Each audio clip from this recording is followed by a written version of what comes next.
ಹರ ಓಂ ಚಿದಂಬರಮಠಾಧೀಶಂ ಸಿದ್ಧಾರೂಢಯತೀಶ್ವರಂ ಶಿಷ್ಯಪ್ರಶಿಷ್ಯರೂಪೇಣ ಬೋಧಕಂ ಗುರುಂ ಮಾಶ್ರಯೇ ಯದಂಘ್ರಿಕಮಲದ್ವಂದ್ವಂ ತಾಪತ್ರಯನಿವಾರಕಂ ಸ್ಯಾಂತೇಕಪದದಂ ದೇವಂ ಸಿದ್ಧಾರೂಢಮಹಂ ಭಜೆ ಸಿದ್ಧಾರೂಢಮಹಂ ಭಜೆ ಶಿವಾದಿತ್ರಯಮೂರ್ತಿರವತಾರಕಂ ಆರೂಢಃ ಶ್ರೀಸಿದ್ಧಶ್ಚ ಷಣ್ಮುಖಶ್ಚ ರಾಮನಾಮತ್ರಯೈರ್ಭೂತ್ವಾ ತ್ರಯೋರೇಕಂ ಮೂರ್ತಿಗುರುಃ ಗುರುನಾಥಾರೂಢಶಿವಪುತ್ರಯತೀಶ್ವರೌ ತತ್ಶಿಷ್ಯಂ ಶಾಂತಿಸಾಗರಂ ನಿಜಗುಣಕೃತಿಭಾಷ್ಯಕೃತಂ ವಂದೇ ಚಿಕ್ಕರಾಮಾರೂಢಯತೀಶ್ವರಂ. ಪ್ರಾತಸ್ಮರಣೀಯ ಪರಮ ಪೂಜ್ಯ ಸದ್ಗುರುಗಳನ್ನು ಹನುಮಂದಿರದಲ್ಲಿ ಸ್ಥಾಪಿಸಿಕೊಂಡು ಅವರಿವರೆನ್ನದೇ ಆರೂಢ ಮಹಾಗುರು ಪರಂಪರೆಗೆ ಮನೋವಾಕ್ಕಾಯಗಳಿಂದ ನಮಸ್ಕರಿಸಿ ಇಂದಿನ ವಿಷಯಕ್ಕೆ ಸಂಬಂಧಪಟ್ಟ ಅಧಿದೇವತೆಯಾಗಿರತಕ್ಕಂಥ ಆರಾಧ್ಯ ದೈವವಾಗಿರುವ ಜಗದ್ಗುರು ವಿಶ್ವಮಾನವ ಮಹಾಮಾನವತವಾದಿ ವಿಶ್ವಗುರು ಭಕ್ತಿ ಭಾಂಡಾರಿ ಅನೇಕ ಬಿರುದುಗಳಿಂದ ಕೂಡಿರತಕ್ಕಂಥ ಅಣ್ಣ ಬಸವಣ್ಣನವರನ್ನೇ ಮೊದಲು ಮಾಡಿಕೊಂಡು ಬಸವಾದಿ ಪ್ರಮತರನ್ನು ಹೃದಯಾರೆ ಸ್ಮರಿಸಿಕೊಂಡು ಭಕ್ತಬಂಧುಗಳೇ, ಮಹಾಜನಗಳೇ, ಭಕ್ತ ಮಹಾಶಯರೇ, ಜಿಜ್ಞಾಸುಗಳೇ, ವಚನಾರ್ಥಿಗಳೇ, ತಮ್ಮೆಲ್ಲರಿಗೂ ನನ್ನ ಅನೇಕ ವಂದನೆಗಳನ್ನು ಸಲ್ಲಿಸಿ ಇಂದು ಕೆಲವೊಂದಿಷ್ಟು ಜನ ನಮ್ಮ ಭಕ್ತರು ಶಿಷ್ಯರು ಒಂದು ನನಗೆ ವಿನಂತಿಯನ್ನು ಮಾಡಿದರು. ಅದು ಏನು ಅಂತ ಕೇಳಿದ್ರೆ, ಬಸವಣ್ಣನವರ ಒಂದು ವಚನದ ಮೇಲೆ ಸೂಕ್ತವಾಗಿರತಕ್ಕಂಥ ಒಂದೆರಡು ಮಾತುಗಳನ್ನು ನಮಗೆ ಹೇಳಿ ಅದಾವುದು ವಚನವನ್ನು ನೀವೇ ನಿರ್ಧರಿಸಿಕೊಂಡು ಅಂತ ನನಗೆ ಸೂಚನೆಯನ್ನು ನೀಡಿದರು. ಅದಕ್ಕಾಗಿ ಇವತ್ತಿನ ದಿವಸ ನಾವು ಹಿಂದೆ ಅನೇಕ ಪ್ರವಚನಗಳನ್ನು ಒಂದೊಂದು ವಿಷಯದ ಮೇಲೆ ಮಾಡ್ತಾ ಬಂದಿದ್ದೇವೆ. ಆಮೇಲೆ ಜಗದ್ಗುರು ಸಿದ್ಧಾರೂಢ ಮಹಾಸ್ವಾಮಿಗಳ ಮಂಗಲ ಗೀತೆಯನ್ನು ಕೂಡ ಅದನ್ನು ಶಬ್ದಾರ್ಥ, ಕಠಿಣ ಶಬ್ದಾರ್ಥ ಮತ್ತು ತಾತ್ಪರ್ಯ ಅರ್ಥ, ಅವರ ಗುರುಗಳಾದಂಥ ಗಜದಂಡ ಶಿವಯೋಗಿಗಳ ಮಂಗಲ ಗೀತೆಯನ್ನು, ಆಮೇಲೆ ಜಗದ್ಗುರು ಸಿದ್ಧಾರೂಢರ ಆಣತಿಯಂತೆ ಬಾಗಲಕೋಟದಲ್ಲಿ ನೆಲೆಸಿ ಜನರನ್ನು ಉದ್ಧಾರ ಮಾಡತಕ್ಕಂಥ ಜಗದ್ಗುರು ರಾಮಾರೂಢ ಮಹಾಸ್ವಾಮಿಗಳ ಮಂಗಲ ಗೀತೆಯ ಕೆಲವೊಂದಿಷ್ಟು ನುಡಿಗಳನ್ನು ನಿರೂಪಣೆ ಮಾಡ್ತಾ ಬಂದಿದ್ದೇವೆ. ಆದರೆ ಈಗ ತಮ್ಮೆಲ್ಲರ ಅಪೇಕ್ಷೆಯ ಮೇರೆಗೆ ನನಗೆ ಕೇಳಿಕೊಂಡಂಥ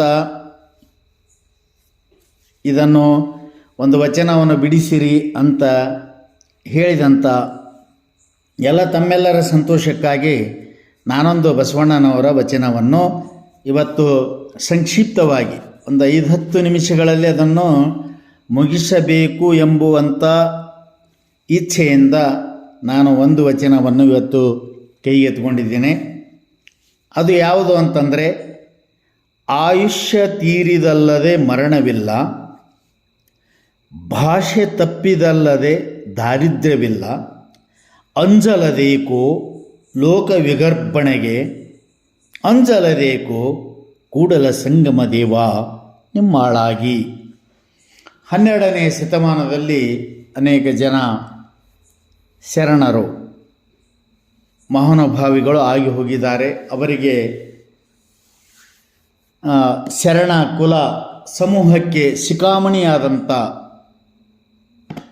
ಮಹಾಮಾನವತಾವಾದಿ ವಿಶ್ವಗುರು ಜಗದ್ಗುರು ಬಸವಣ್ಣನವರ ಒಂದು ವಚನ. ಇದನ್ನು ತಾವೆಲ್ಲರೂ ಅರ್ಥೈಸಿಕೊಂಡರೆ ಜೀವನವೇ ಪಾವನ ಆಗ್ತಾ ಇದೆ. ಅತ್ಯದ್ಭುತವಾದಂಥದ್ದು ಇದು ಸನ್ಯಾಸಿಗಳಿಗೂ ಗೃಹಸ್ಥರಿಗೂ ಇನ್ನುಳಿದ ಈ ಪ್ರಪಂಚದಲ್ಲಿ ವ್ಯವಹರಿಸತಕ್ಕಂಥ ಎಲ್ಲರಿಗೂ ಕೂಡ ಅತ್ಯಂತ ದಾರಿದೀಪವಾದಂಥ ಮಾರ್ಗದರ್ಶನವಾದಂಥ ವಚನವಿದು. ಮಾತು ಬಳಸುವುದಕ್ಕಿಂತಲೂ ನಾವು ಕೃತಿಯಲ್ಲಿ ಅದನ್ನು ವಿಚಾರಿಸೋಣ. ಇಲ್ಲಿ ವಚನ ಅಂತ, ವಚನ ಪದಕ್ಕೆ ಅರ್ಥ ಏನು ಅದನ್ನೊಂದಿಷ್ಟು ನೋಡಿಕೊಂಡು ಮುಂದೆ ಹೋಗೋಣ. ಸಮಯ ಭಾಳ ಆಗುವಂತೆ ಕಾಣಿಸುತ್ತದೆ. ಸಮಯ ಆಗದ ಹಾಗೆ ನೋಡಿಕೊಳ್ಳಬೇಕೆಂಬುವಂಥ ಹವ್ಯಾಸವು ನನಗಿದೆ. ಯಾಕೆಂದರೆ ಈ ಅಧ್ಯಾತ್ಮ ವಿಚಾರವನ್ನು ಕೇಳ್ತಕ್ಕಂಥ ಸೈರಣೆ ಸಮತೆ ತಮಗಿರುವುದಿಲ್ಲ. ಅದಕ್ಕಾಗಿ ನೀವೆಲ್ಲ ಹಾಸ್ಯಪರವಾದಂಥ ಕೆಲವೊಂದಿಷ್ಟು ಏನೇನೋ ಆಡಿಯೋ ವಿಡಿಯೋಗಳನ್ನು ಕೇಳ್ತೀರಿ, ನೋಡ್ತಿರ್ತೀರಿ. ಆದರೆ ಇವುಗಳಲ್ಲಿ ಬಂದರೆ ಅದನ್ನು ಕೇಳ್ತಕ್ಕಂಥ ಸೈರಣೆ ಮನುಷ್ಯನಿಗಿರುವುದಿಲ್ಲ.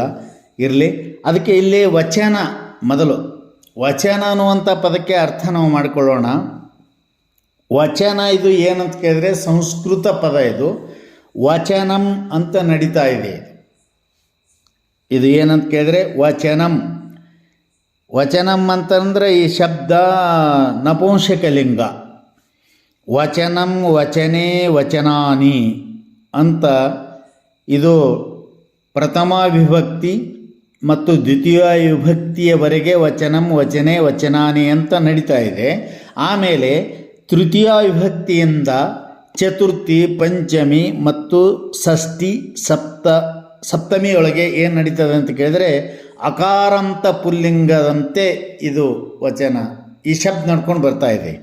ಅದಕ್ಕೆ ಇದು ಮೊದಲು ನಿಮ್ಗೆ ಗೊತ್ತಾಗಲಿ ಅಂತ ವಚನಂ ವಚನೆ ವಚನಾನಿ ಅಂತ ನಡ್ಕೊಂಡು ಬಂದು ವಚನಂ ವಚನೆ ವಚನಾನಿ ಅಂತ ನಡೆದು ಮುಂದೆ ಅಕಾರಾಂತ ಪುಲ್ಲಿಂಗದಂತೆ ಸಪ್ತಮಿಯವರೆಗೂ ನಡೆಯುತ್ತದೆ ಅಂತ ಇದನ್ನು ತಮಗೆ ಜ್ಞಾಪಕಕ್ಕೆ ತಂದುಕೊಂಡು ಇದು ವಚನ ಶಬ್ದ ನಪುಂಸಕ ಲಿಂಗ. ಇದಕ್ಕೆ ಅರ್ಥ ಏನು ಅಂತ ಕೇಳಿದರೆ ವಚನ ಶಬ್ದಕ್ಕೆ ಅರ್ಥ ಏನು ಗೊತ್ತಾಗಬೇಕಲ್ಲ. ಅದು ಎಲ್ಲರೂ ವಚನ ವಚನ ವಚನ ಅನ್ಕೋತ ಹೊರಟು ಬಿಟ್ಟರು. ವ್ಯಾಕರಣದಲ್ಲಿ ಇದನ್ನು ನಾವು ವಿಚಾರ ಮಾಡಿದರೆ ಸಂಖ್ಯಾವಾಚಕ ಅಂತ ಕರಿತಾ ಇದ್ದಾರೆ ಈ ವಚನಕ್ಕೆ. ವಚನಕ್ಕೆ ಅರ್ಥ ಇನ್ನೊಂದು ಏನು ಅಂತ ಕೇಳಿದರೆ ಸಂಖ್ಯಾವಾಚಕ.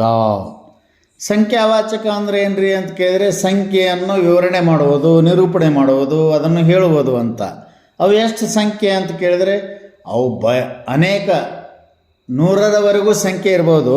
ಆದರೆ ಇಲ್ಲಿ ವ್ಯಾಕರಣದಲ್ಲಿ ಮಾತ್ರ ಕನ್ನಡದಲ್ಲಿ ನಾವು ಸಂಖ್ಯಾವಾಚಕ ಅಂತ ನಾವು ತಿಳಿದುಕೊಂಡ್ರೆ ಏಕವಚನ ಬಹುವಚನ ಇದು ಸಂಖ್ಯಾವಾಚಕ. ವಚನ ಅಂತ ಕರಿತಾರಲ್ಲಿ ಏಕವಚನ ಬಹುವಚನ. ನಾವು ಸಂಸ್ಕೃತದಲ್ಲಿ ಬಂದೇವಿ ಅಂತಂದು ಕೇಳಿದರೆ ಏಕವಚನ ದ್ವಿವಚನ ಬಹುವಚನ.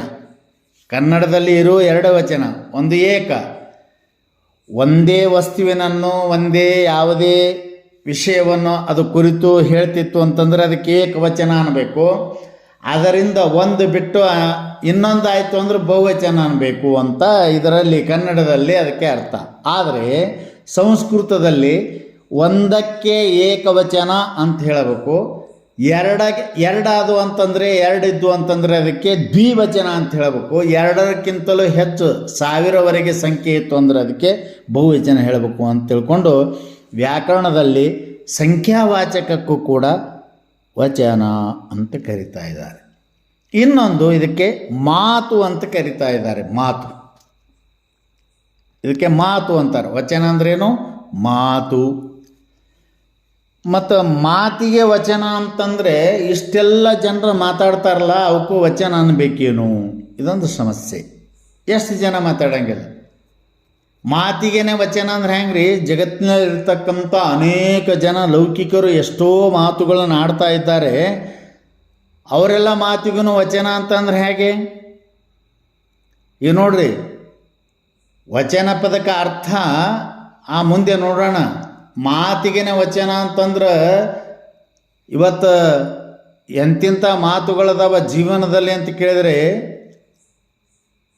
ಪ್ರಾಣವನ್ನು ಕಳೆದುಕೊಳ್ಳಬೇಕೆಂಬುವಂಥ ಸಂದರ್ಭದಲ್ಲಿ ಆ ಒಂದು ಸ್ಥಿತಿಗೆ ಬಂದಂಥ ಒಂದು ವ್ಯಕ್ತಿಗೆ ಒಂದು ಮಾತು ಹೇಳಿದ್ರೆ ಅವ ತನ್ನ ಜೀವನದಲ್ಲಿ ಆ ಪ್ರಾಣ ಕಳೆದುಕೊಳ್ಳುವುದನ್ನು ಬಿಟ್ಟು ಆತ್ಮಹತ್ಯೆ ಮಾಡಿಕೊಳ್ಳುವುದನ್ನು ಬಿಟ್ಟು ಅದೆಷ್ಟೋ ವರ್ಷಗಳವರೆಗೆ ಬದುಕುವಂತೆ ಮಾಡತಕ್ಕಂಥದ್ದು ಒಂದು ಮಾತಿದೆ.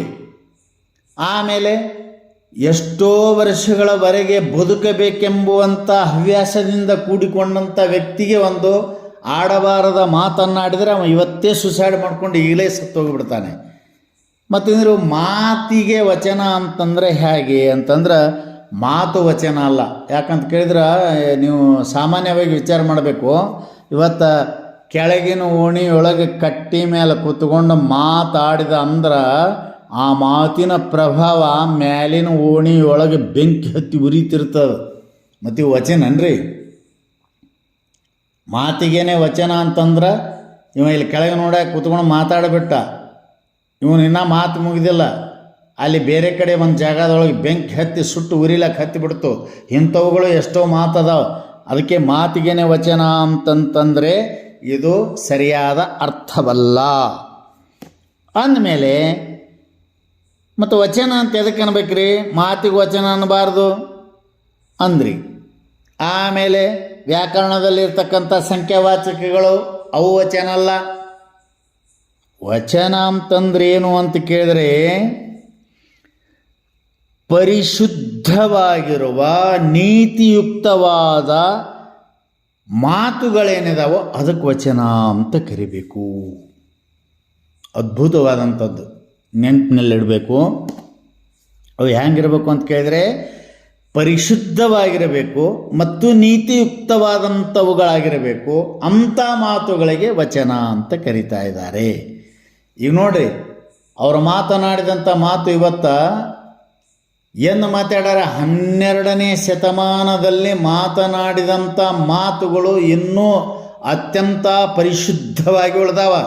ಅದಕ್ಕೆ ನುಡಿದರೆ ಮುತ್ತಿನ ಹಾರದಂತಿರಬೇಕು, ನುಡಿದರೆ ಸ್ಫಟಿಕದ ಸಲಾಕೆಯಂತಿರಬೇಕು, ನುಡಿದರೆ ಮಾಣಿಕ್ಯದ ದೀಪ್ತಿಯಂತಿರಬೇಕು, ನುಡಿದರೆ ಲಿಂಗ ಮೆಚ್ಚಿ ಅಹುದು ಅಹುದು ಅನ್ನಬೇಕು. ಇದು ಬಸವಣ್ಣವ್ರು ಹೇಳಿದ ಮಾತನೇ ಇದು ವಚನ ಆಗೈತಿ. ಯಾಕೆ ವಚನ ಆಯ್ತು ರೀ? ಎಂದು ನೋಡಿದಾರ 12ನೇ ಶತಮಾನದಲ್ಲಿ ನುಡಿದಂಥ ಮಾತು, ಆಡಿದಂಥ ಮಾತು ಇವತ್ತು 21, 22ನೇ ಶತಮಾನದವರೆಗೂ ಹೆಂಗದಂತ ಕೇಳಿದರೆ, ಅದು ಸ್ಫಟಿಕದ ಸಲಾಕೆಯದ, ಮಾಣಿಕ್ಯದ ದೀಪ್ತಿಯದ, ಮುತ್ತಿನ ಹಾರದ. ಇವಕ್ಕೆಂದೂ ಮಾಸಂಗಿಲ್ಲ, ಇವೆಂದೂ ಕೊಳೆಯುವುದಿಲ್ಲ, ಇವೆಂದೂ ಕೆಡುವುದಿಲ್ಲ. ಅಂಥ ಮಾತಿದು ಪರಿಶುದ್ಧ ಅಂತಾರೆ ಇದಕ್ಕೆ. ಆ ಪರಿಶುದ್ಧವಾದಂಥ ಮಾತನ್ನು ಕೇಳಿದರೆ ಅನೀತಿಯಲ್ಲಿ ತೊಡಗಿರತಕ್ಕಂಥ ಮನುಷ್ಯ ನೀತಿಯ ಮಾರ್ಗಕ್ಕೆ ಬರಬೇಕು. ನೋಡ್ರಿ ಹೇಗಿದೆ, ಅವ ಏನು ಮಾಡಬೇಕು? ನೀತಿ ಮಾರ್ಗಕ್ಕೆ ಬರಬೇಕು. ಅಂಥ ನೀತಿ ಮಾರ್ಗಕ್ಕೆ ತರತಕ್ಕಂಥ ಪರಿಶುದ್ಧವಾದಂಥ ಮಾತುಗಳಿಗೆ ವಚನ ಅಂತ ಕರೆದಾರ. ನೀವು ಸರ್ವೇ ಸಾಮಾನ್ಯರು ನೀವು ಮನೆ ಮುರಿತಕ್ಕಂಥ, ಮತ್ತೊಬ್ಬರ ಹೃದಯವನ್ನು ಹಾಳು ಮಾಡ್ತಕ್ಕಂಥ, ಮತ್ತೊಬ್ಬರ ಹೃದಯಕ್ಕೆ ಚುಚ್ಚುತ್ತಕ್ಕಂಥ, ಅವ್ರು ನಿಮ್ಮ ಮಾತು ಕೇಳಿದ್ರೆ ಸುಸೈಡ್ ಮಾಡಿಕೊಂಡು ಹಾಳಾಗಿ ಹೋಗಬೇಕು. ಅಂಥ ಮಾತುಗಳಿಗೆ ವಚನ ಅಂದಿಲ್ಲ. ಇನ್ನೊಂದು ಮಾತು, ಪ್ರತಿಜ್ಞೆಗೂ ವಚನ ಅಂತ ಕರೆದಿದ್ದಾರೆ. ಆ ವಚನಕ್ಕೆ ಏನಂತಾರೆ? ಪ್ರತಿಜ್ಞೆ. ಪ್ರತಿಜ್ಞೆ ಅಂದ್ರೇನು? ಕೊಟ್ಟ ಮಾತನ್ನು ಕಷ್ಟ ಬಂದರೂ ಕೂಡ ತಪ್ಪದೇ ನಡೆಸಿಕೊಂಡು ಹೋಗತಕ್ಕಂಥದಕ್ಕೆ ಪ್ರತಿಜ್ಞೆ ವಾಕ್ಯ ಅಂತ ಕರಿತಾ ಇದ್ದಾರೆ. ಅಂಥ ಪ್ರತಿಜ್ಞೆಗೂ ವಚನ ಅಂತ ಕರೆತಾ ಇದ್ದಾರೆ. ಇನ್ನು ನಾವು ಸ್ವಲ್ಪ ವಿಚಾರ ಮಾಡಿ ನೋಡಿದರೆ ಸಂಸ್ಕೃತದಲ್ಲಿ ವಚನ ಅಂದರೆ ಏನು ಅಂತ ಕೇಳಿದ್ರೆ, ವಚನಂ ಕಥನಂ ಇತಿ ವಚನಂ. ಕಥನ ಅಂತಂದ್ರೇನು? ಹೇಳೋದು. ಏನು ಹೇಳೋದ್ರಿ? ಹೇಳೋ ಭಾಳ ಅದಾವ. ಬರೇ ತಮ್ಮ ದುಃಖವನ್ನೇ ಮಂದಿ ಎದುರಿಗೆ ತೋಡ್ಕೊಳ್ಳೋಕ್ಕಂಥ ಜನ ಭಾಳ ಅದಾರ. ವಿಚಿತ್ರದ. ಇವತ್ತು ನೋಡ್ರಿ ಇವು ಹೇಳೋರದ ಈ ಹಳ್ಳಿಯೊಳಗೆ ನೋಡಿದ್ರೆ ಕಟ್ಟಿ ಕುಂತು ಮಾತಾಡ್ತಿರ್ತಾರಲ್ಲ, ಇದು ಸರ್ವೇ ಸಾಮಾನ್ಯವಾಗಿ ಎಲ್ಲರಿಗೂ ಗೊತ್ತೈತಿ. ಇದು ಎಲ್ಲಿ ಈ ವಚನದ ಅರ್ಥಕ್ಕೆ ಹೋಗದೆ ವಚನ ಅನ್ನುವುದರಲ್ಲಿನೇ ಮುಗಿತದೋ ಗೊತ್ತಿಲ್ಲ. ವಚನ ಅಂದ್ರೆ ಈ ಕಟ್ಟಿ ಕೂತು ಮಾತಾಡ್ತಿರ್ತಾರೆ ನೋಡೋರು, ಅವ್ರು ಮಾತಾಡಿದ್ರೆ ಮುಗಿದತ್ತು ಇಡೀ ಮನೆಯೂ ಹಾಳಾಗ್ತಾವ, ಕೆಲವೊಂದಿಷ್ಟು ಊರುಗಳು ಹಾಳಾಗ್ತಾವೆ. ಸುಮ್ಮನೆ ಕಟ್ಟಿ ಕುಂತಿರ್ತಾರೆ ಒಂದು 4 ಜನ, ಯಾರೇ ಒಂದಿಷ್ಟು ಊರಾಗ ಹೋಗಿದ್ರಂದ್ರೆ ಅವ್ರು ತಿರುಗಿ ಬರಾಗ ಅವ್ರಿಗೆ ಮಾತಾಡ್ಸೋದು, ಎಲ್ಲಿ ಹೋಗಿದ್ರಪ್ಪ, ಹಿಂಗೆ ರೀ ಇಂಥವ್ರ ಮನೆಗೆ ಹೋಗಿದ್ದೀವಿ. ಯಾಕೆ ಹೋಗಿದ್ರಿ? ಸ್ವಲ್ಪ ಅಲ್ಲಿ ಕನ್ಯೆ ನೋಡೋದಿತ್ತು ಹೋಗಿದ್ದೀವಿ, ಅಥವಾ ವರ ನೋಡೋದಿತ್ತು ಹೋಗಿದ್ದೀವಿ ಅಂತ ಅವ್ರು ಹೇಳಿದ್ರಂದ್ರೆ ಅಂದುಬಿಡೋದು ಇವರು. ಯಾಕೆ ರೀ ಹಂಗೆ ಅಂದ್ರಲ್ಲ ಅಂತ ಕೇಳಿನ, ಏನಿಲ್ಲ ರೀ, ಆಯ್ತು ಚಲೋ ಆಯ್ತು, ನಿಮಗೇನು ಹೇಳೋದು, ಹೋಗಿರಲ್ಲ ಚಲೋ ಆಯ್ತು, ಆಯ್ತು ಮಾಡ್ಕೊಳ್ರಿ. ನೋಡಿರಿ ಇಷ್ಟಂದ್ರೆ ಅವ್ರ ತಲೆಯೊಳಗೆ ಏನಂತ ಕೇಳಿದ್ರೆ ಹುಳ ಬಿಟ್ಟು ಬಿಡೋದ್ರಿ, ವಿಷಭೋಜನೆ ಬಿತ್ತಿ ಬಿಡೋದು. ಹಿಂಗೆ ಬಿತ್ತಿ ಬಿಟ್ರೆ ಅವ್ರು ಏನು ಮುಂದೆ ಏನು ಮಾಡ್ಬೇಕು ರೀ, ಆ ಕನ್ಯೆ ತೊಗೋಬೇಕು ಅಥವಾ ಹುಡುಗನಿಗೆ ಏನಾರೇ ಕನ್ಯೆ ಕೊಡಬೇಕು, ಹೆಂಗೆ ಮಾಡೋದು? ಯಾಕೆ ರೀ ಹಿಂಗೆ ಅಂದ್ರಿ ಅಂತ ಕೇಳಿದ್ರೆ ಏನಿಲ್ಲ ರೀ, ಅದು ಏನು ಹೇಳಬಾರ್ದ್ರಿ, ತಮಗೆ ಹೇಳಿದ್ರೆ ಮತ್ತೆ ಎಲ್ಲ ಇದು ಆಗ್ತದ್ರಿ ಅಂತ ಹೇಳೋದು. ನೋಡಿರಿ ಇಷ್ಟು ಮಾಡಿಬಿಟ್ಟು ಅವ್ರನ್ನೆಲ್ಲ ಸಂಸಾರ ಹಾಳು ಮಾಡಿ ಸುಮ್ಮನೆ ಏನೂ ಗೊತ್ತಿಲ್ಲ ಏನದಾರೋ ಎಂತೋ ಏನೂ ಗೊತ್ತಿಲ್ಲದೆ ಅವ್ರಿಗೆ ಇಂಥ ಮಾತುಗಳನ್ನು ಹೇಳಿ ಇನ್ನೊಮ್ಮೆ ಯಾರೂ ಬಂದಿರಬಾರ್ದು ನೋಡ್ರಿ ಆ ಹುಡುಗಿ ನೋಡಾಕ, ಆ ಹುಡುಗನಿಗೆ ಕನ್ಯಾ ಕೊಡಾಕ. ಇಂಥ ಮಾತುಗಳದಾರ ಇವು ಹಳ್ಳ್ಯಾಗ. ಇನ್ನು ಸಿಟಿಯೊಳಗೆ ಅದಾರಲ್ರಿ, ನಾವು ಭಾಳ ವಿಚಾರ ಮಾಡ್ತೀವಿ ಸಿಟಿಯೊಳಗಿನ ಮಂದಿ ಭಾಳ ಚಲೋ ಅಂತ. ಯಾಕಂತ ಕೇಳಿದ್ರೆ ಈ ಹಳ್ಳಿಯಾಗಿನ ಮಂದಿ ಕಟ್ಟಿ ಕೂತ್ಕೊಂಡು ಏನೋ ಯಾವುದು ತಂಟೆ ತಕರಾರು ಇರಲಾರ್ದೆ ಹೇಳ್ತಿರ್ತಾರೆ. ಅವ್ರು ಯಾರು ಹಂಚ್ಕಿರ್ಲಾರ್ದೆ ಯಾರ ಮನೆ ಬಗ್ಗೆ ಏನಾರ ಮಾತಾಡ್ಬೇಕಾದ್ರೆ ಘಂಟಾಘೋಷವಾಗಿ ಮಾತಾಡ್ಬಿಡ್ತಾರೆ. ಅವ್ರು ಯಾರು ಏನಂತಾರೋ ಗೊತ್ತಿಲ್ಲ, ಬಂದ ಆಮೇಲೆ ಏನು ಮಾಡ್ತಾರೋ ಗೊತ್ತಿಲ್ಲ, ಅವ್ರ ಬಗ್ಗೆ ಹೇಳ್ಬಿಡೋದು. ಆ ಹುಡುಗಿ ಬಗ್ಗೆ ಏನು ಹೇಳೋದ್ರಿ, ಆಯ್ತು ನೋಡಿರಲ್ಲ ಮಾಡ್ಕೊಳ್ರಿ, ಆ ಹುಡುಗನ ಬಗ್ಗೆ ಏನು ಹೇಳಿದ್ರಿ ನೋಡಿರಲ್ಲ ಮಾಡ್ಕೊಳ್ರಿ ಅಂತೇಳಿ ಅವ್ರ ತಲೆಯಾಗ ಹುಳ ಬಿಟ್ಟು ಇನ್ನೇನು ಬರಲಾರ್ದಂಗೆ ಮಾಡಿಬಿಡೋದು. ಇದು ಕಂಪ್ನಿ, ಇವ್ರಿಗೆ ನಾವು ಕೆಟ್ಟ ಅಂತೀವಿ. ಇನ್ನು ಸಿಟಿಯೊಳಗೆ ಹೋದ್ರೆ ನೋಡ್ರಿ 24 hours ಬಾಗಿಲ ಹಾಕ್ಕೊಂಡಿರ್ತಾರೆ, ಅವ್ರು ಹೊರಗೆ ಬರೋದಿಲ್ಲ. 24 hours ಬಾಗಿಲ ಹಾಕ್ಕೊಂಡು ಒಳಗೆ ಕುಂತಿರ್ತಾರೆ ಅವ್ರು. ಸಿಟಿಯೊಳಗಿನ ಮಂದಿ ಭಾಳ ಒಳ್ಳೆಯವರು, ಯಾರ ಮುಖ ನೋಡೋದಿಲ್ಲ, ಯಾರ ಜೋಡಿ ಮಾತಾಡೋದಿಲ್ಲ ಅಂತ ಅಂದರೂ ಕೂಡ ಅವರು ಏನು ಮಾಡ್ತಾರೆ ಅಂತ ಕೇಳಿದ್ರೆ ಹಾಕಿದ ಬಾಗಿಲು ಹಾಕದಂಗೆ ಇರ್ತದೆ, ಯಾರ ಮುಖ ನೋಡೋದಿಲ್ಲ, ಯಾರ ಜೊತೆ ಮಾತಾಡೋದಿಲ್ಲ. ಆದರೂ ಮಗ್ಗಲ ಮನೆಯೊಳಗೆ ಬೆಂಕಿ ಕಿಡಿ ಒಗೆದೇ ಬಿಟ್ಟಿರ್ತಾರೆ. ಅವರು ಹ್ಯಾಂಗೆ ಒಗಿತಾರೋ ಗೊತ್ತಿಲ್ಲ. ಅದಕ್ಕೆ ಪರಮಾತ್ಮ ಇವ್ರಿಗೆ ಇಂಥ ಮಾತುಗಳನ್ನಾಡಿ ಮತ್ತೊಬ್ಬರ ಮನೆ ಹಾಳು ಮಾಡತಕ್ಕಂಥ, ಮತ್ತೊಬ್ಬರ ಹೃದಯವನ್ನು ಛಿದ್ರಗೊಳಿಸ್ತಕ್ಕಂಥ, ಭಗ್ನಗೊಳಿಸ್ತಕ್ಕಂಥ ಮಾತುಗಳನ್ನು ಮಾಡಲಿಕ್ಕೇ ಇಂಥವ್ರನ್ನ ಪರಮಾತ್ಮ ಹುಡಿಸಿರ್ತಾನೆ ಅಂತ ಬರೆದಿದ್ದಾರೆ ಒಂದು ಕಡೆ. ಇವರು ಬಾಗಿಲು ಹಾಕ್ಕೊಂಡು ಒಳಗಿಂದೊಳಗೇ ಕಿಡಿ ಇಟ್ಟು ಬೆಂಕಿ ಹಚ್ತಕ್ಕಂಥ ಮಂದಿದು ಸಿಟಿಯಾಗಿರೋರು. ಹಳ್ಳಿಯಾಗಿರೋರು ಘಂಟಾಘೋಷವಾಗಿ ಹೇಳ್ತಾರೆ ನಮಗೇನು ಮಾಡತ್ತಾರ ಮಾಡಲಿ ಅಂತ. ಹೀಗೆ ಇಂಥವರೆಲ್ಲ ಮಾತುಗಳು, ಇದು ಕಥನ ಹೇಳೋದಂದ್ರೆ ಇದಕ್ಕೆ ವಚನ ಅಂತಾರೇನ್ರಿ ಅನ್ನೋದಿಲ್ಲ. ಇನ್ನೊಮ್ಮೆ ಪುನರಾವೃತ್ತಿ ವಚನಂ ಅಂತ ಅಂದ್ರೇನು, ಇದು ಬಹಳ ಅದಕ್ಕಿಂತಲೂ ಇದು ಒಳಗೆ ಬಂದದ್ದಿದು ನೋಡ್ರಿ. ಪುನರಾವೃತ್ತಿ ಅಂತಂದರೆ ಒಂದು ಮಾತು ಹೇಳಿದ್ರೆ ಅವ್ನಿಗೆ ತಿಳಿಲಿಲ್ಲ ಅಂತಂದರೆ ಅದನ್ನು ಪುನಃ ಹೇಳಿ ಅವ್ನಿಗೆ ತಿಳಿಸೋ ಪ್ರಯತ್ನ ಮಾಡೋದಕ್ಕೆ ಇದಕ್ಕೂ ವಚನ ಅಂತ ಕರೀತಾ ಇದ್ದಾರೆ. ಇವು ಯಾವುವು ಅಷ್ಟು ಸಲೀಸವಾಗಿ ಅರ್ಥ ಕೊಡ್ತಕ್ಕಂಥವು ಅಲ್ಲ. ಇನ್ನೊಂದು ನಮ್ಮ ಬಸವಾದಿ ಪ್ರಮಥರು ಶರಣರು ಮಾತನಾಡಿದ ಮಾತುಗಳು ವಚನಗಳು ಯಾಕಾದವು ಅಂತ ಕೇಳಿದರೆ ಅದಕ್ಕೆ ಸಂಸ್ಕೃತದಲ್ಲಿ ಒಂದು ಮಾತು ಬರೀತಾ ಇದ್ದಾರೆ, ಜ್ಞಾನೋದ್ದೇಶಕ ಪ್ರವೃತ್ತಿ ಅಧೀನ ಶಬ್ದ ವಚನಂ. ನೋಡ್ರಿ, ಇವತ್ತ ನಾವು ಮಾತನಾಡಿದ ಮಾತು ಅದರ ಉದ್ದೇಶದಿಂದ ಪ್ರವೃತ್ತಿಯಾಗಿರಬೇಕು, ಮುಂದೆ ಹರಿತಿರಬೇಕು, ಅದು ಮುಂದೆ ಸಾಗುತ್ತಿರಬೇಕು ಅಂತ ಕೇಳಿದರೆ ಕೇಳಿದವನಿಗೂ ಮತ್ತು ಆ ಕೇಳಿದವನಿಗೆ ಉತ್ತರ ಕೊಡ್ತಕ್ಕಂಥವನಿಗೂ ಕೂಡ ಅದು ಎದರ ಪ್ರವೃತ್ತಿ ಅಧೀನ ಆಗಿರಬೇಕು ಆ ಶಬ್ದ ಅಂತ ಕೇಳಿದರೆ, ಜ್ಞಾನದ ಉದ್ದೇಶಕವಾಗಿ ಜ್ಞಾನವನ್ನು ಉತ್ಪತ್ತಿ ಮಾಡುವುದರ ಸಲುವಾಗಿ ಅವನಿಗೆ ತಿಳಿಯದೇ ಇರತಕ್ಕಂಥ ಅಜ್ಞಾತವಾದಂಥ ವಿಷಯದ ಬಗ್ಗೆ ಜ್ಞಾನವನ್ನು ಉಂಟು ಮಾಡತಕ್ಕಂಥ ಅದರ ಪ್ರವೃತ್ತಿಯ ಅಧೀನವಾದಂಥ ಶಬ್ದವಾಗಿತ್ತು ಅಂತಂದರೆ ಅದಕ್ಕೆ ಏನಂತಾರೆ? ವಚನ ಅಂತ ಕರಿತಾ ಇದ್ದಾರೆ. ಅದಕ್ಕೆ ವಚನಂ ಅಂದ್ರೇನು? ಜ್ಞಾನವನ್ನೇ ಗುರಿಯಾಗಿಟ್ಟುಕೊಂಡು ಹೇಳುವ ಶಬ್ದ, ಅಥವಾ ಅವರನ್ನು ಉದ್ಧಾರ ಮಾಡಬೇಕು ಎಂಬುವಂಥ ಉದ್ದೇಶವನ್ನಿಟ್ಟುಕೊಂಡು ಹೇಳ್ತಕ್ಕಂಥ ಶಬ್ದಕ್ಕೆ ಇದಕ್ಕೆ ವಚನ ಅಂತ ಕರೀತಾ ಇದ್ದಾರೆ. ಇದು ವಚನ ಪದದ ಅರ್ಥ. 20 ನಿಮಿಷ ಆಯ್ತು, ಹೋಗಲಿ. ಇನ್ನು ಅದನ್ನು ಆಯುಷ್ಯ ತೀರಿದಲ್ಲದೆ ಮರಣವಿಲ್ಲ, ಭಾಷೆ ತಪ್ಪಿದಲ್ಲದೆ ದಾರಿದ್ರ್ಯವಿಲ್ಲ, ಅಂಜಲದೇಕೋ ಲೋಕ ವಿಗುರ್ಬಣೆಗೆ,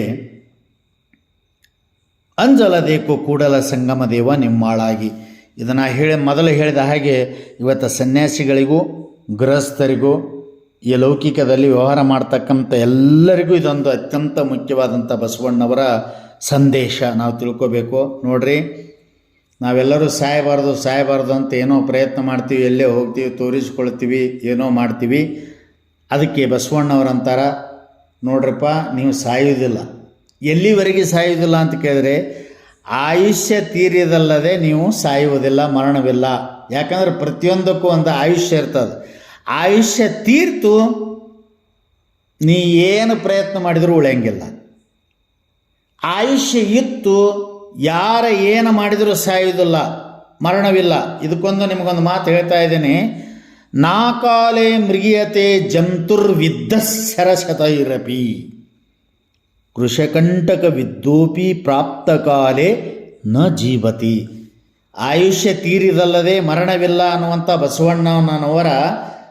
ಅಣ್ಣ ಬಸವಣ್ಣನವರ ಈ ಮಾತಿಗೆ ಒಂದು ಸಂಸ್ಕೃತ ಶ್ಲೋಕ ಇಷ್ಟು ಪ್ರಬಲವಾಗಿ ಅದಕ್ಕೆ ನಿರ್ದೇಶನ ಮಾಡ್ತಾ ಇದೆ, ಬೆಂಬಲ ನೀಡ್ತಾ ಇದೆ, ಬಲಿಷ್ಠವಾಗಿ ಉಪದೇಶ ಮಾಡ್ತಾ ಇದೆ.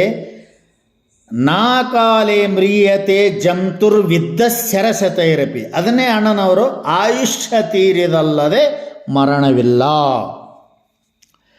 ಇಲ್ಲಿ ನೋಡ್ರಿ, ಅಕಾಲೆ, ನಾಕಾಲೆ ಅಂದ್ರೇನು? ಅಕಾಲೆ ನ ಮ್ರಿಯತೆ ಜಂತು, ಜಂತು ನ ಮ್ರಿಯತೆ ಅಕಾಲೆ. ಅಕಾಲೆ ಅಂದ್ರೇನ್ರಿ? ನಿನ್ನ ಆಯುಷ್ಯ ಮುಗಿಯದೇ ಇರತಕ್ಕಂಥ ಕಾಲದಲ್ಲಿ, ಅಂದ್ರೆ ನಿನ್ನ ಆಯುಷ್ಯ ಇನ್ನೂ ಇದ್ದಾಗ, ಜಂತು ಜೀವಿಗಳು ಅವು ಯಾವೇ ಇರಲಿ, ಮನುಷ್ಯರನ್ನೇ ಮೊದಲು ಮಾಡಿಕೊಂಡು ಉಸಿರಾಡಿಸ್ತಕ್ಕಂಥ ಎಲ್ಲ ಜೀವಿಗಳಿದ್ದರೂ ಕೂಡ, ವಿದ್ಧಃ ಜಂತು ನ ಮ್ರಿಯತೆ ವಿದ್ಧಃ ಶರಶತೈರಪಿ. ನೋಡ್ರಿ, ಅತ್ಯಂತ ತೀಕ್ಷ್ಣವಾದಂಥ ಆಯುಧಗಳಿಂದ ಹೊಡೆದರೂ ಅವ ಸಾಯುವುದಿಲ್ಲ. ಅದನ್ನೇ ಭಾಳ ಸುಂದರವಾಗಿ ಒಂದು ಮಾತು ಹೇಳಿದರು. ಅಗರ್ ಕಿಸಿ ವ್ಯಕ್ತಿ ಕಿ ಮೌತ್ ಕಿ ಘಡಿ ನಹಿ ಆಹೆ ಹೋ ತೋ ಭಲೆ ವಹ 100 करोड़ तीरों द्वारा छेदा गया हो उसके मौत नहीं होंगी. ಇಷ್ಟು ಸುಂದರವಾಗಿ ಆ ಶ್ಲೋಕಕ್ಕೆ ಒಂದು ಅರ್ಥ ಮಾಡಿದ್ದಾರೆ.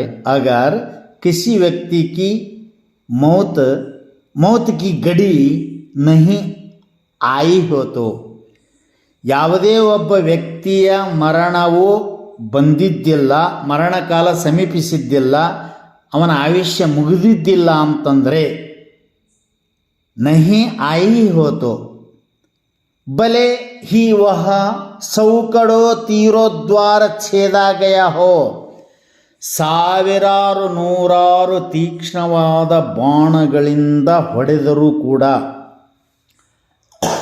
ಉಸ್ಕಿ ಮೌತ್ ನಹಿ ಹೋಂಗಿ, ಅವನ ಮರಣ ಆಗಲಿಕ್ಕೆ ಸಾಧ್ಯವಿಲ್ಲ. ಹಾಲಾಂಕಿ ಯದಿ ಉಸ್ಕಿ ಮೌತ್ ಕಿ गड़ी आई हो तो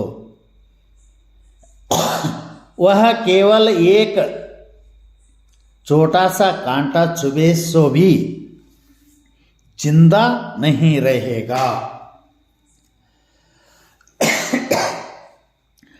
ಅವನ ಮರಣ ಸಮೀಪ ಬಂದಿತ್ತು, ಮರಣ ಕಾಲ ಬಂದಿತ್ತು ಅಂತಂದರೆ, ಒಂದು ಸಣ್ಣ ಮುಳ್ಳು ಚುಚ್ಚಿದ್ರೆ ಅವ ಸಾಯ್ತಾನ. ಯಾಕಂತ ಕೇಳಿದರೆ,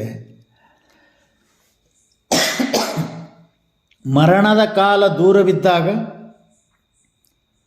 ಸಾವಿರಾರು ಹರಿತವಾದ ಬಾಣುಗಳಿಂದ ಹೊಡೆದರೂ ಸಾಯುವುದಿಲ್ಲ. ಮರಣಕಾಲ ಸಮೀಪಿಸಿದಾಗ ಒಂದು ಸಣ್ಣ ಮುಳ್ಳು ನಟ್ಟರು ಕೂಡ ಸಾಯ್ತಾನೆ. ಇದಕ್ಕೆ ಒಂದು ದೃಷ್ಟಾಂತ. ಕೆಲ ವರ್ಷಗಳ ಹಿಂದೆ ನಾವು ಹುಬ್ಬಳ್ಳಿಯ ರಾಜ ವಿದ್ಯಾಶ್ರಮದ ಕಾರ್ಯಕ್ರಮದಲ್ಲಿ ಪರಮ ಪೂಜ್ಯ ಷಡಕ್ಷರಿ ಮಹಾಸ್ವಾಮಿಗಳು ಒಂದು ಕಾರ್ಯಕ್ರಮ ಹಮ್ಮಿಕೊಂಡಿದ್ದರು. ಅದರಲ್ಲಿ ಈ ಸೈನಿಕರಿಗೆ, ನಿವೃತ್ತಿಗೊಂಡ ಸೈನಿಕರಿಗೆ ಸನ್ಮಾನ ಮಾಡೋದಂತ ಇಟ್ಕೊಂಡಿದ್ದರು. ಅಂಥ ಸಮಯದಲ್ಲಿ ಒಬ್ಬರು ಅಲ್ಲಿ ಅವರ ಭಕ್ತರು ಬಂದಿದ್ದರು. ಅವ್ರು ಯಾರು ಅಂತ ಕೇಳಿದರೆ ಮಹಾರಾಷ್ಟ್ರದಿಂದ, ಆ ಊರ ಹೆಸರು ನೆನಪಾಗ್ತಾಯಿಲ್ಲ ನನಗೆ. ಆ ವ್ಯಕ್ತಿ ಬಂದಾಗ ಅವರಿಗೆ ಸನ್ಮಾನ ಇಟ್ಕೊಂಡಾಗ ನನ್ನ ಕಡೆದೇ ಸನ್ಮಾನ ಮಾಡಿಸಿದ್ರು ಅವರು. ಆ ಸಂದರ್ಭದಲ್ಲಿ ಆ ವ್ಯಕ್ತಿ ನೋಡಲಿಕ್ಕೆ ಬಂದ ವೇದಿಕೆ ಮೇಲೆ ನಿಂತಾಗ ಏನೇನೋ ಅವನಿಗೇನೂ ಆಗಿಲ್ಲ ಅನ್ನೋ ಥರನೇ ಇದ್ದ. ಆದರೆ ಅವನಿಗೆ ಸನ್ಮಾನ ಮಾಡೋ ಪೂರ್ವದಲ್ಲಿ ಅವರ ಪತ್ನಿ ಅವರು ಬಂದು ಅವ್ರ ಬಗ್ಗೆ ಒಂದೆರಡು ಮಾತು ಹೇಳಿ ಆಮೇಲೆ ಅವನಿಗೆ ಆದಂಥ ಘಟನೆಯನ್ನು ನಿವೇದನೆ ಮಾಡೋ ಸಂದರ್ಭದಲ್ಲಿ ಅವ್ರು ಬಂದು ಆತನ ಶರ್ಟ್ ಬಿಚ್ಚಿದ್ರು. ಅವನ ಕೈ ಎರಡು ಕರೆಕ್ಟಾಗಿ ಕಾಣ್ತಿದ್ದು, ಆದರೆ ಕೈ ಒಂದು ಪ್ಲಾಸ್ಟಿಕ್ ಕೈ ಇತ್ತದು. ಆ ಶರ್ಟ್ ಬಿಚ್ಚಿ, ಬಟನ್ ಬಿಚ್ಚಿ, ಆ ಕೈ ತೆಗೆದು ಟೇಬಲ್ ಮೇಲೆ ಇಟ್ಟಾಗ ಅವ್ರು ಹೇಳಿದರು. ಆವಾಗ ಆತ ಮಾತಾಡಲಿಕ್ಕೆ ಪ್ರಾರಂಭ ಮಾಡ್ದ. ನಾನು ಸೈನಿಕ ವೃತ್ತಿಯಲ್ಲಿ ಕೆಲಸ ಮಾಡ್ತಾಯಿದ್ದೆ. ಆವಾಗ ಒಂದು ಸಂದರ್ಭದಲ್ಲಿ ನಾನು ಒಬ್ಬನೇ ಒಂಟಿಯಾಗಿದ್ದಾಗ ನನ್ನ ಮೇಲೆ ಗೋಳಿಬಾರ ಆಯಿತು, ಫೈರಿಂಗ್ ಆಯಿತು. ಆವಾಗ ಒಂದು ನಾವು ನೋಡಿದ ಪ್ರಕಾರ ಅವನ ಹೊಟ್ಟೆಯ ಮೇಲೆ ಒಂದು 7-8-10 ಗಾಯಗಳು ಮಾಯ್ದದ್ದು ಕಾಣಿಸ್ತಿದ್ದು ನಮಗೆ. ಅವರು ಹೇಳಿದ್ದು 18-19 ಗುಂಡುಗಳು ಪಾಸ್ ಆಗಿದ್ದು ನನಗಂತ ಹೇಳಿದರು. ಹಾಗಾದಾಗ ಅವ ನೆಲಕ್ಕೆ ಬಿದ್ದಾಗ, ಕರುಳುಗಳು ಹೊರಗೆ ಬಿದ್ದಾಗ ಅವರು ಡಿಫೆನ್ಸಿಗೆ ಫೋನ್ ಮಾಡಿ ಅವ್ರ ಗಾಡಿ ತರಿಸ್ಕೊಂಡು ಅದನ್ನು ಗಾಡಿಯೊಳಗೆ ಹಾಕ್ಕೊಂಡು ಹೋಗಿ ಅವ್ರಿಗೆ ಚಿಕಿತ್ಸೆ ಕೊಟ್ಟಾಗ ನೋಡಿ, ಅಷ್ಟು 10-19 ಗುಂಡುಗಳು ಒಳಗೆ ಪ್ರವೇಶ ಆಗ್ಯಾವ, ಕರುಳುಗಳು ಹೊರಗೆ ಬಿದ್ದಾವ. ಅದನ್ನು ಒಳಗೆ ತಾನೇ ಹಾಕ್ಕೊಂಡು ಅವರ ಡಿಪಾರ್ಟ್ಮೆಂಟಿನ ಗಾಡಿಗೆ ಫೋನ್ ಮಾಡಿದಾಗ, ಅದು ವೈರ್ಲೆಸ್ ಮಾಡಿದಾಗ, ಅವರು ಬಂದು ಕರ್ಕೊಂಡು ಹೋಗಿ ಅವನಿಗೆ ಶುಶ್ರೂಷೆ ಮಾಡಿದಾಗ ಆತ ವ್ಯಕ್ತಿ ಬದುಕುಳಿದಿದ್ದಾನೆ. ನಾವು ಕಣ್ಣಾರೆ ಕಂಡದ್ದು ಒಂದು 5-6-7 ಗಾಯಗಳು ಮಾತ್ರ, ಅವು ಬುಲೆಟ್ ಪಾಸ್ ಆದದ್ದು ಕಾಣಿಸ್ತಿದ್ದು. ಅವ್ರು ಹೇಳಿದ ನೋಡಿದರೆ ಈ ಶ್ಲೋಕ ಸತ್ಯ ಅನ್ನಿಸ್ತು, ಬಸವಣ್ಣವರ ವಚನವೂ ಕೂಡ ಸತ್ಯ ಅನ್ನಿಸ್ತು. ಆಯುಷ್ಯ ತೀರಿದಲ್ಲದೆ ಮರಣವಿಲ್ಲ, ಅವ ಇನ್ನೂ ಬದುಕಿದ್ದಾನೆ. ಭೋಜ್ ಅನ್ನುವಂಥ ಗ್ರಾಮ ನೋಡಿ, ಅದು ಭೋಜ್ ಅನ್ನುವಂಥ ಗ್ರಾಮ ಜತ್ ತಾಲೂಕಿನೇ ಇರಬೇಕು ಮೋಸ್ಟ್ಲಿ. ಅವ್ರನ್ನ ಕರೆಸಿ ಸನ್ಮಾನ ಮಾಡಿಸಿದರು ಷಡಕ್ಷರಿ ಸ್ವಾಮಿಗಳು. ಅದನ್ನು ನಾವೇ ಸನ್ಮಾನ ಮಾಡಿದೆವು, ಅದನ್ನು ಕಣ್ಣಾರೆ ಕಂಡೇವೆ. ಆವಾಗ ನನಗೆ ಇದೇ ಶ್ಲೋಕ, ಇದೇ ವಚನ ನೆನಪಾಯಿತು. ಏನಂತ? ನಾ ಕಾಲೇ ಮಿರಿಯತೆ ಜಂತುಹುರ್ ವಿಧಶರಸತೆರಪಿ, ಆಯುಷ್ಯ ತೀರಿದಲ್ಲದೆ ಮರಣವಿಲ್ಲ ಅಂತ ಅಣ್ಣನವರ ವಚನ ನನಗೆ ಜ್ಞಾಪಕಕ್ಕೆ ಬಂತು. ಅದಕ್ಕೆ ತಾವ್ಯಾರೋ ಹೆದರಬೇಡ್ರಿ, ಮರಣಕ್ಕೆ ಭಯ ಪಡಬೇಡ್ರಿ. ನಮ್ಮ ಆಯುಷ್ಯ ತೀರಿದಲ್ಲದೆ, ನಮ್ಮ ಆಯುಷ್ಯ ಮುಗಿದಲ್ಲದೆ ನಮಗೆಂದೂ ಮರಣ ಬರುವುದಿಲ್ಲ. ಅದಕ್ಕೆ ಇದನ್ನು ಗಟ್ಟಿ ಮಾಡಿಕೊಳ್ಳ್ರಿ. ಸನ್ಯಾಸಿಗಳಾಗಲಿ ಗೃಹಸ್ಥರಾಗಲಿ ಸುಮ್ಮನೆ ಹೋಗಿ ಯಾರ ಕಾಲಿಗೆರೆ ಬಿದ್ದು ಎಲ್ಲರೇ ಹೋಗಿ ಏನಾರೇ ಹಾಳು ಮಾಡ್ಕೋಬೇಡ್ರಿ ಅಂತಂದಂಗೆ ಇದ್ರದ್ದು. ಇದರ ಬಗ್ಗೆ ಇನ್ನೂ ಭಾಳ ವಿಶ್ಲೇಷಣೆ ಮಾಡಬೇಕಾಗಿತ್ತು, ಆದರೆ ಅದನ್ನು ಮಾಡುವಂಥ ಸಮಯ ಈಗಿಲ್ಲ. ಸಾಕಷ್ಟೇ. ಆಯುಷ್ಯ ತೀರಿದಲ್ಲದೆ ಮರಣವಿಲ್ಲ, ಭಾಷೆ ತಪ್ಪಿದಲ್ಲದೆ ದಾರಿದ್ರ್ಯವಿಲ್ಲ. ನೋಡ್ರಿ, ವಚನ ಅಂದ್ರೆ ಪ್ರತಿಜ್ಞೆ ಅಥವಾ ಕೊಟ್ಟ ಮಾತು ನಡೆಸಿಕೊಂಡು ಬಂದದ್ದು. ನಾವು ಕೊಟ್ಟ ಮಾತನ್ನು ತಪ್ಪಿದ್ದೇವೆ ಅಂತಂದ್ರೆ ಬಡತನ ಬರ್ತದೆ, ತಿಳ್ಕೊಡ್ರಿ ನೀವು. ಕೊಟ್ಟ ಮಾತೇನು ಅಂತ ಕೇಳಿದರೆ, ಸದಾವಕಾಲ ನಾನು ಪುಣ್ಯವನ್ನೇ ಮಾಡ್ತಾ ಇದ್ದೇನೆ, ಬಡವರಿಗೆ, ದೀನರಿಗೆ, ದಲಿತರಿಗೆ ನಾನು ದಾನ ಧರ್ಮಗಳನ್ನು ಮಾಡ್ತಾ ಇದ್ದೇನೆ ಅಂತ ಪ್ರತಿಯೊಬ್ಬರು ಮಾತು ಕೊಟ್ಟು ಬಂದದ್ದು. ಅದು ತಪ್ಪಿತು ಅಂದ್ರೇನು? ಪುಣ್ಯ ತೀರಿತು ಅಂತಂದ್ರೆ ದರಿದ್ರ ಹಾಗೆ ಉದ್ಭವ ಆಗ್ತದ. ಅದಕ್ಕೆ ನೀವು ನೋಡ್ರಿ, ಕೆಳಗೆ ನೀವು ನಳ ಚಾಲೂ ಮಾಡಿ ನಲ್ಲಿ ನೀರು ತೊಗೊತಿದ್ರಿ ಅಂದ್ರೆ ಮ್ಯಾಲೆ ಫುಲ್ ಟ್ಯಾಂಕ್ ಇರಬೇಕು. ಟ್ಯಾಂಕ್ ಖಾಲಿ ಆಯ್ತಂದ್ರೆ ಕೆಳಗೆ ನಿಮಗೆ ನೀರು ಹೆಂಗೆ ಬರೋದಿಲ್ಲೋ ಹಾಗೆ ನಿಮಗೆ ಪುಣ್ಯದ ಟ್ಯಾಂಕ ಅಥವಾ ನೀವು ಕೊಟ್ಟ ಭಾಷೆಯ ಈ ಟ್ಯಾಂಕ್ ತಪ್ಪಿತ್ತು ಅಂತಂದರೆ ದಾರಿದ್ರ್ಯ ಬರ್ತದ. ಅದನ್ನು ಫುಲ್ ಇಟ್ಕೊಂಡ್ರಿ ಅಂದ್ರೆ ಯಾವ ದೇವರು ನಿಮಗೆ ದರಿದ್ರತನ ಕೊಡಕ್ಕೆ ಬರೋದಿಲ್ಲ. ಪುಣ್ಯವೆಂಬುವ ಟ್ಯಾಂಕ್ ಫುಲ್ ಇತ್ತು ಅಂದ್ರೆ ನೀವು ಯಾವ ದೇವ್ರಿಗೆ ಹೋಗಬೇಡ್ರಿ, ಕಾಯಿ ಹೊಡಿಬೇಡ್ರಿ, ಹುಂಡಿಗೆ ಹಣ ಹಾಕಬೇಡ್ರಿ. ನಿಮ್ಮ ಮನೆಗೆ ಬಂದಂಥ ದರಿದ್ರನಿಗೆ, ನಿಮ್ಮ ಎದುರಿನಲ್ಲಿ ಕಂಡಂಥ ವೈರಿಗೆ, ಯಾರು ರೋಗಿಗೆ ನೀವೇನಾದರೂ ಉಪಕಾರ ಮಾಡಿದ್ರಿ ಅಂತಂದ್ರೆ, ಈಗ ರೋಗಿ ಬಿದ್ದ ಬಳಲ್ತಿದ್ನ ಅಂದ್ರೆ ಅವಾಗೇನು ಸಹಾಯ ಮಾಡ್ಬೇಕು ಅದನ್ನು ಮಾಡಿ. ಇವತ್ತು ಹೊಟ್ಟೆ ಹಸುವಿನಿಂದ ಬಳಲ್ತಿದ್ನಂದ್ರೆ ಅನ್ನ ಸಹಾಯ ಮಾಡಿರಿ. ಇವತ್ತು ಬಟ್ಟೆ ಇಲ್ದ ಬಳಲ್ತಿದ್ದ ಅಂದ್ರೆ ಬಟ್ಟೆ ಕೊಡ್ರಿ. ಹಿಂಗೆ ಮಾಡಿದ್ರಿ ಅಂದ್ರೆ ಇದು ಭಾಷೆ ತಪ್ಪದಲ್ಲದೆ ನಡೆದುಕೊಂಡಂಗೆ. ಈ ಭಾಷೆ ತಪ್ಪಿದ್ರಿ ಅಂತಂದರೆ ದಾರಿದ್ರ್ಯ ನಿಮ್ಮ ಬೆನ್ನು ಹತ್ತದ. ಇವು ಯಾವ ಮಾಡಲಾರ್ದೆ ನೀವು ಸುಮ್ಮನೆ ದೇವ್ರಿಗೆ ಕೈ ಮುಗಿದ್ರೆ ಅವ ನಿಮಗೆ ಶ್ರೀಮಂತಿಕೆ ಕೊಡಾಕ ಅವೇನು ಬ್ಯಾಂಕ್ ಮ್ಯಾನೇಜರ್ ಅಲ್ಲ, ನಿಮಗೆ ರೊಕ್ಕ ಕೊಡಕ್ಕೆ ಬ್ಯಾಂಕ್ ಮ್ಯಾನೇಜರ್ ಅಲ್ಲ. ಅದಕ್ಕೆ ಇದನ್ನು ಗಟ್ಟಿ ತಿಳ್ಕೊಂಡು ಬಸವಣ್ಣವ್ರು ಅಂತಾರೆ, ಭಾಷೆ ತಪ್ಪಿತ್ತು ಅಂತಂದರೆ ಅಂದ್ರೇನು, ಕೊಟ್ಟ ಭಾಷೆ ತಪ್ಪಿದರೆ ಪಾಪ ಆಗ್ತದೆ. ಆ ಪಾಪದಿಂದ ದಾರಿದ್ರ್ಯತನ ಬರ್ತದೆ. ಕೊಟ್ಟ ಭಾಷೆಯನ್ನು ನಡೆಸ್ಕೊಂಡು ಹೋದ್ರಂದ್ರೆ ಪುಣ್ಯ ವೃದ್ಧಿ ಆಗ್ತದೆ. ಪುಣ್ಯ ವೃದ್ಧಿ ಅಂದರೆ ಮ್ಯಾಗ ಟ್ಯಾಂಕ್ ತುಂಬಿತ್ತು ಅಂತಂದರೆ ಹ್ಯಾಂಗೆ ನೀರು ತೆಳಗೆ ಬರ್ತದೋ ಹಂಗೆ ಪುಣ್ಯದಿಂದಲೇ ನಿಮಗೆ ಶ್ರೀಮಂತಿಕೆ ಸುಖ. ಪುಣ್ಯಸ್ಯ ಫಲಂ ಸುಖಂ ಪಾಪಸ್ಯ ಫಲಂ ದುಃಖಂ ಅಂತ ಹೀಗೆ ಹೇಳಿದರ ಸಲುವಾಗಿ ಅಣ್ಣ ಬಸವಣ್ಣವರು ಇಲ್ಲಿ ಏನು ಹೇಳ್ತಾ ಇದ್ದಾರೆ ಅಂತ ಕೇಳಿದರೆ, ಆಯುಷ್ಯ ಇರೋ ತನಕ ನಿಮಗೆ ಮರಣ ಇಲ್ಲ, ಪುಣ್ಯ ಇರೋ ತನಕ ನಿಮಗೆ ದಾರಿದ್ರ್ಯ ಇಲ್ಲ. ಅಂಜಬೇಡ್ರಿ, ಜನ ಬೇಕಾದ ಮಾತುಕೊಳ್ರಿ. ಲೋಕ ವಿಗರ್ಭಣೆ ಅಂದ್ರೆ ಈ ಲೋಕದ ಜನರ ನಿಂದೆಗೆ, ಅವರ ಹೀಯಾಳಿಸುವಿಕೆಗೆ ಅಥವಾ ನಿಮಗೇನೇನೋ ಮಾತಾಡ್ತಾರೆ ಅಂತ ತಿಳ್ಕೊಂಡು ಹೆದರಿ ನೀವೇನೂ ಮಾಡಬೇಡಿ. ಯಾಕಂತ ಕೇಳಿದರೆ ಕೂಡಲ ಸಂಗಮ ದೇವ ನಿಮ್ಮ ಆಳಾಗಿ, ಅವನ ಸಂಗನ ಆಳಾದ ಮೇಲೆ, ಆ ಪರಮಾತ್ಮನ ಆಳಾದ ಮೇಲೆ, ಅವನಿಗೆ ನೀವೆಲ್ಲವನ್ನೂ ಅರ್ಪಿಸಿಕೊಂಡ ಮೇಲೆ ಮತ್ತೊಬ್ಬರ ಹಂಗೆ ನಮಗೆ ಯಾಕೆ ಅಂತ ತಿಳಿದು ಈ ವಚನದ ಬಗ್ಗೆ ಭಾಳಷ್ಟು ಇನ್ನೂ ಭಾಳ ಇದರದ್ದು ಅರ್ಥಪೂರ್ಣವಾದಂಥ ಅರ್ಥವಿದೆ. ಅದನ್ನು ಅರ್ಥೈಸುವುದಕ್ಕೆ ಸ್ವಲ್ಪ ಸಮಯದ ಅಭಾವ ಇರೋಣದರಿಂದ ತಾವೆಲ್ಲರೂ ಈ ವಚನದ ಅರ್ಥವನ್ನು ತಿಳಿದುಕೊಂಡು ಗೃಹಸ್ಥ, ಸನ್ಯಾಸಿ ಅಥವಾ ಈ ಲೋಕದಲ್ಲಿ ಜೀವಿಸ್ತಕ್ಕಂಥ ಪ್ರತಿಯೊಬ್ಬ ಜೀವಿಗಳಿಗೆ ಇದು ಅತ್ಯಂತ ಮಾರ್ಗದರ್ಶಕ ಅನ್ನುವಂಥ ಮಾತನ್ನು ಹೇಳಿ ಇವತ್ತು ಅಣ್ಣನವರ ಈ ವಚನಕ್ಕೆ ಮಂಗಲ ಹಾಡೋಣ. ಹರಿ ಓಂ ತತ್ಸತ್.